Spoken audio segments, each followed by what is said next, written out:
Chắc bong ở đây xa tại dương đã tù ban sầm nô bìa tệ trốn á sầm mẹp nè để quạt mình nằm với cá trong bà tia rối nằng nè để quạt trong tinh chu nè mình cồn bàn tay quạt ở toàn mình là tập hiệp cực con á ta khang hàng bong mình ấy chui sầm rùa đó bộ quạt đá ចាថ្មីថ្មីនេះគឺខាងយើងខ្ញុំមានបើកបងជាប្រភេទរទេះរុញបងរំលោះអញ្ចឹងគឺយើងមាន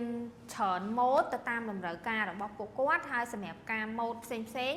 ដែលគាត់ចង់បងហ្នឹងគាត់គឺគាត់អាចធ្វើការមកសិក្សានៅហាងយើងផ្ទាល់អញ្ចឹងគាត់អាចធ្វើការបងយកទៅប្រើប្រាស់មុនសម្រាប់អ្នកដែលគាត់របៀបថាចង់ជូនទៅដល់គ្រួសារឬក៏អ្នកមានគុណគាត់អីអញ្ចឹងណាចាហើយសម្រាប់លក្ខខណ្ឌបងគឺយើងមានរយៈពេល2គឺរយៈពេល6ខែជាមួយនឹង12ខែហើយសម្រាប់មួយទៀតគឺយើងត្រូវការឲ្យគាត់មានចំណូលចាចំណូលជាមួយនឹងការងារប្រចាំខែត្រឹមត្រូវចាតែប៉ុណ្្នឹងទេគឺគាត់អាចធ្វើការមកបងមលោះជាមួយខាងយើងបាន